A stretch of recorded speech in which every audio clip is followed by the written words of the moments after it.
From Tyler Technologies, it's the Tyler Tech Podcast, where we talk about issues facing communities today and highlight the people, places, and technology making a difference. I'm Jeff Harrell. I'm the Director of Content Marketing for Tyler Technologies, and I'm so glad that you've joined me. Well, believe it or not, this podcast has reached its 1-year anniversary. It was last summer when, during the pandemic, we launched the Tyler Tech Podcast. So to celebrate, what we wanted to do was re-air our very first episode. Now, this episode was the first in our 4-part series on the 4 major generations that make up communities today. And so we brought in Jason Dorsey, who is an awesome speaker, an awesome interview, and an expert in generations to do this first episode. I think a lot of people are new to the podcast, have not heard this. So would love to have you hear the very first episode of the Tyler Tech Podcast. This is me and Jason Dorsey talking about the groundbreaking research that we did with Jason's group, the Center for Generational Kinetics, around Gen Z. I think you'll really enjoy this. How does Gen Z want to engage with government? What are some insights to help local government better engage this very important generation? Here's my interview with Jason Dorsey, and this is episode 1 ever of the Tyler Tech Podcast.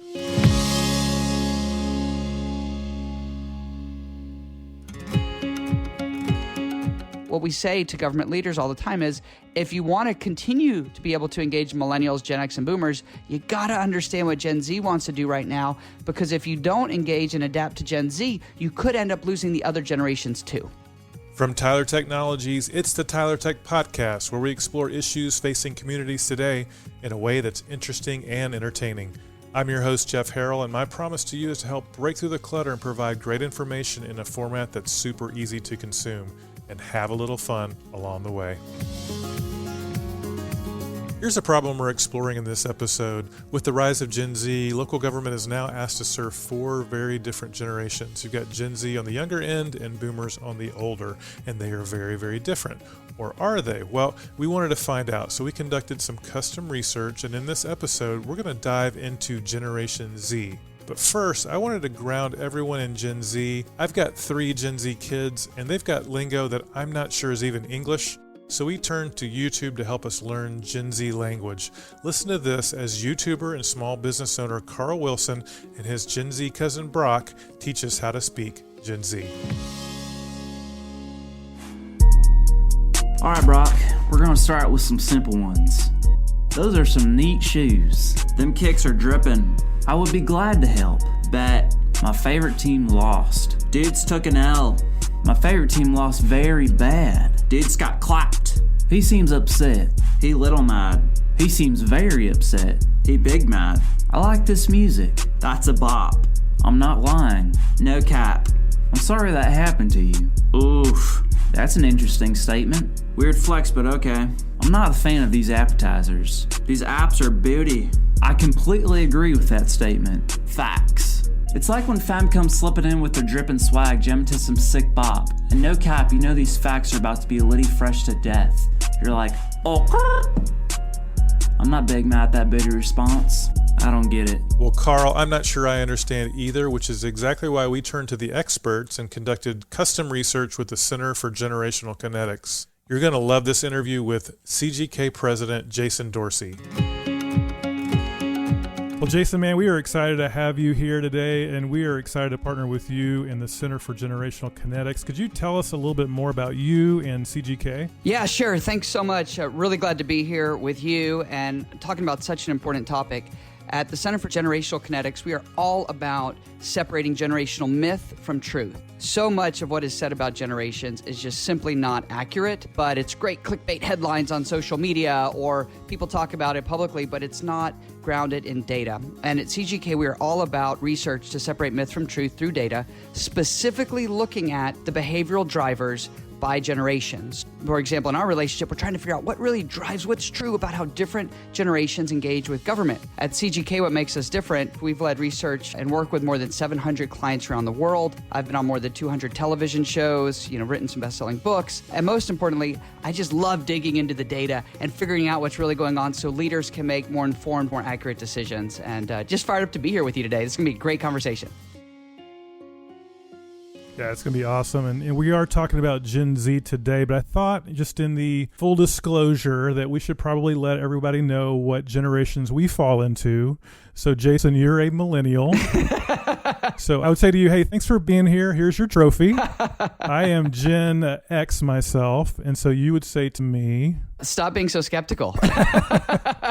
touche. And I do want to just point out, again, I'm a millennial here, but I was actually on time for the webinar. I was on time, I was prepared, and I do have the questions and research in front of me. So maybe what we hear about millennials isn't true, but I do fully accept the trophy. Well, awesome. Well, we're not talking about millennials or Gen X today. We are talking about Gen Z. So how would you define Gen Z? What's the definition of Gen Z? We define this generation as being born approximately 1996 to about 2012. The reason we look at that is that Gen Z, their parents are Generation X. And this is so important because in our research, what we've seen is parenting is the biggest driver of behaviors, whether that's how you view work, whether that's how you view spending, even engaging with government. So important is driven by parents.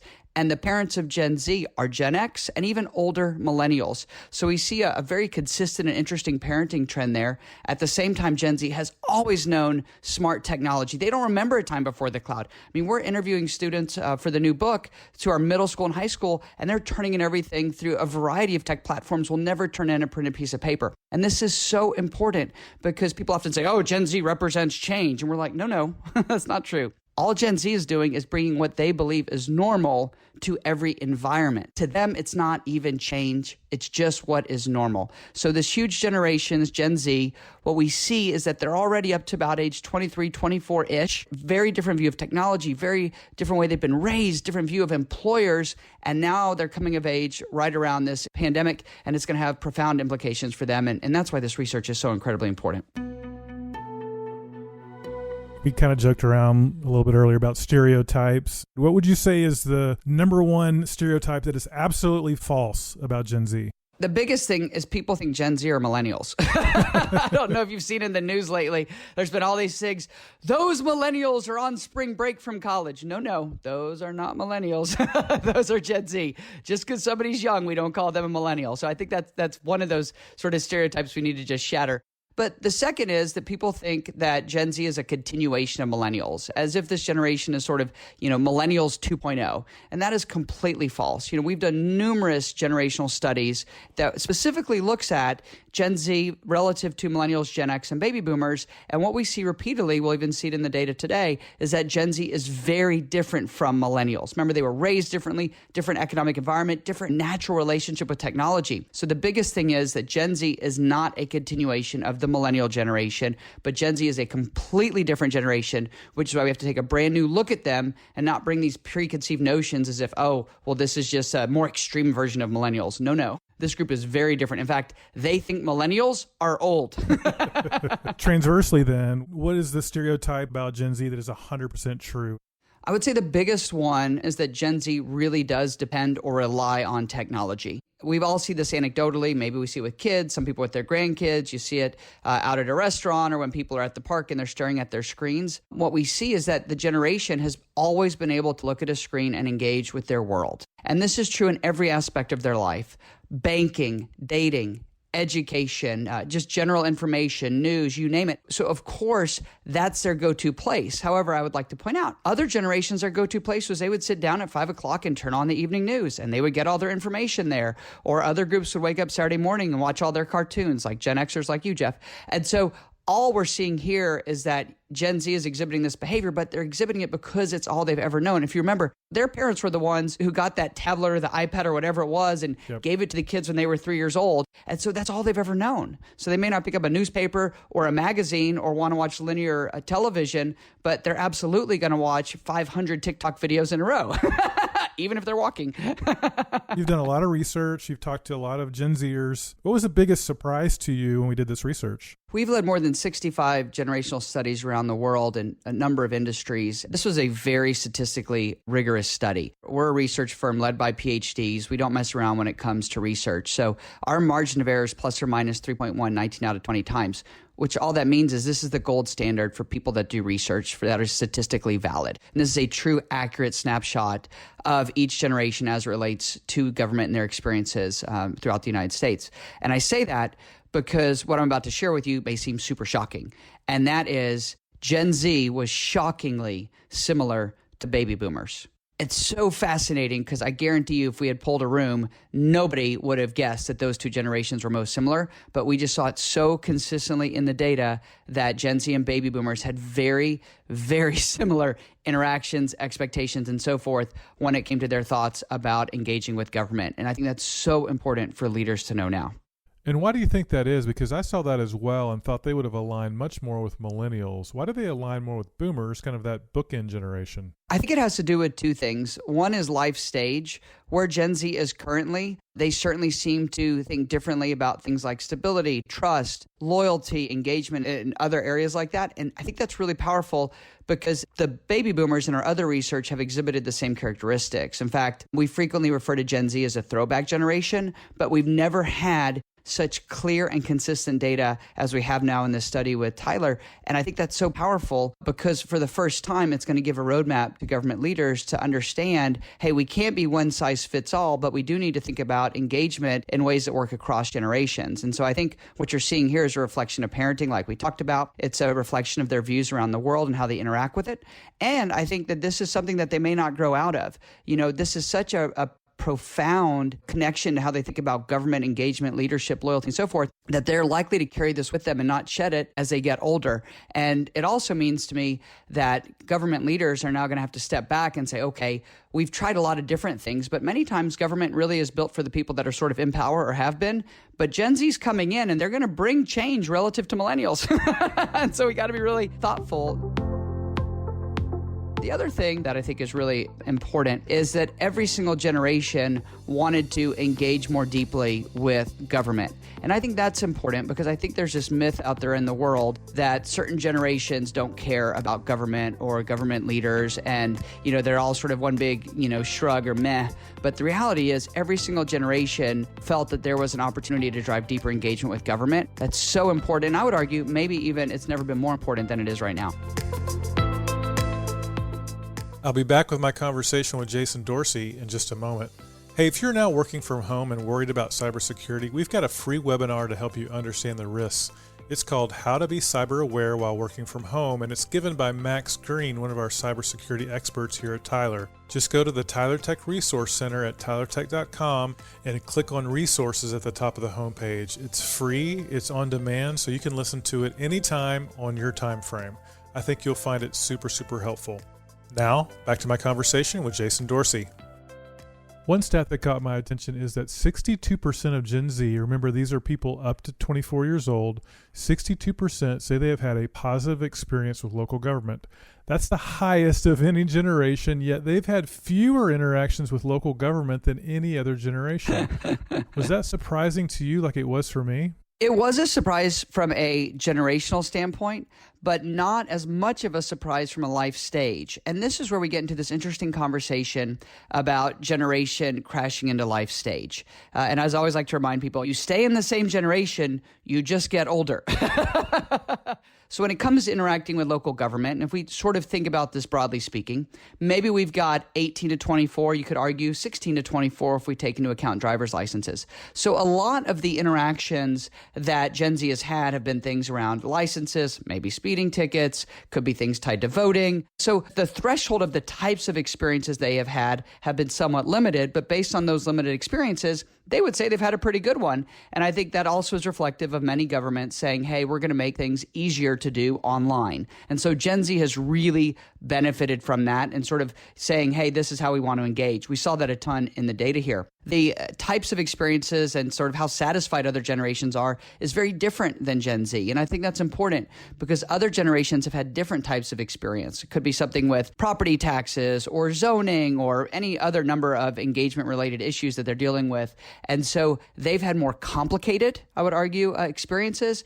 And at the same time, they've tried to engage in the way that's comfortable for them and not had as good of experiences as Gen Z has had up to this point. So this is one of those stats that we really want to watch over the next 5 years, because if Gen Z continues to stay satisfied, then they can represent that new normal, which is incredibly, incredibly exciting for governments to drive that deeper engagement. Another interesting statistic I saw here was that 83% of Gen Z say that local government serves them well, but only 64% say that local government engages them well. So they're saying they serve them well, but they don't engage them all that well. What do you think the difference is there? There's a subtle difference between service and engagement, and that's why our researchers wrote these questions as separate questions. So service means I've got an issue, I've got a problem, I've got a question. I'm going to reach out to you, and then you're going to help me. There's some sort of relationship there that's going on. Engagement means staying in touch, keeping me informed whether or not I have a need at that specific time. And many in Gen Z, as we saw, they do not feel like their government is engaging them, whether that's sharing information in a way that they can easily get, asking their opinion on ideas, trying to get them to participate, which we think is a really big deal. We certainly saw that in voting when we look at Gen Z. So in terms of serving my needs, yeah, they sort of get done what I need. And if I have a question, I can reach out to them. And Gen Z would say, based on their experiences, that's true. Now, remember, they haven't had a lot of the local government interactions that older generations have. So as a result, they don't have as many negative experiences. This number may come down over the next 5 to 10 years. On the flip side, that engagement number is totally one that governments can drive up, just based on leveraging different technology that better fits how Gen Z wants to communicate and wants to engage. Because what we know from other studies we've done is engagement is really about communication. And that's what I think we're seeing reflected here. We did ask, how would you describe your feelings about local government? And 42% of Gen Z were neutral. So there's a lot of apathy. Do you think that should be concerning to local government leaders? I definitely think it should be concerning, because we certainly don't want this to be the high water mark, right? That would lead to lots of problems later on. So what we want government leaders to see is that Gen Z is not a lost generation. And this idea that young people maybe just aren't interested in local government or government in general, I think that's just a false narrative. It's something that people have sort of painted with a broad stroke for a long time. What we're seeing here is they're not feeling engaged. They're neutral about it. It's not necessarily negative. We only got 20% negative. That means that we've got 80% that are neutral, or at least something positive about it. So to me, this is a huge call to action for government leaders to engage this generation right now. And the key is to use channels, as we know, that really connect with them, that's natural for them, to find issues that we know are really important for them, and to engage them, involve them in the solutions of that, make them feel like they're part of it, and this is not something that's just being told to them.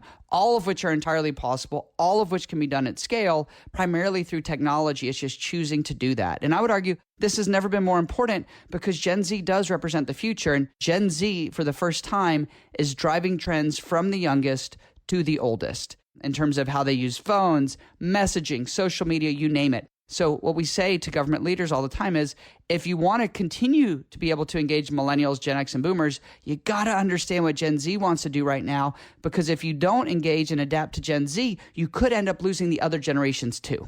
The Gen Z said the number one barrier to engaging local government was that it feels frustrating. Is that why they're saying that? Absolutely. We're always trying to understand Gen Z's view of the world, how they just generally look at the world around them, how they interact with the world around them, their expectations of the world around them, and then also future looking. And when we talk with Gen Z, when we see things like frustration around engagement, for example, many times when it comes to large organizations, particularly government, Gen Z doesn't know where to start. They literally don't know where to go to even start a conversation, or where to go to start to be involved, sort of be in the know, if you will. And the challenge for a lot of them is that where they would normally go, for example, it might be social media or some of these others, government may be slow to be there or maybe hard to navigate. And then they go to a website with 712 different buttons to click on. That's also overwhelming. So I think many times Gen Z really needs a clear path of, where do I go? What are my options? How simple can I make this so I can start to drive that engagement and build that momentum and that trust? And I think that, to me, is the biggest barrier. It's too hard. Gen Z feels frustrated. They don't know where to go for help, and then they just don't engage. If you had to boil it down to one big takeaway for government leaders listening today, what would your one big takeaway be?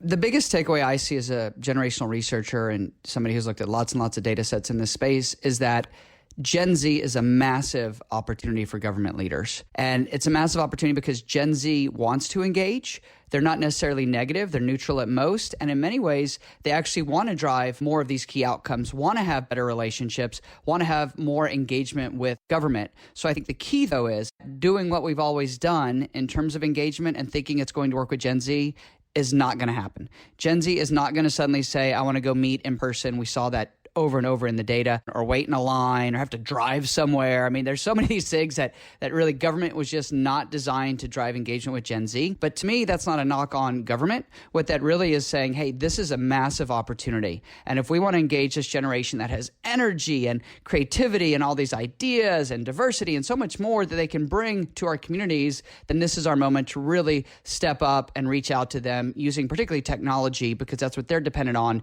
to drive that deeper level of engagement and create that greater sense of community. And I get incredibly excited about that.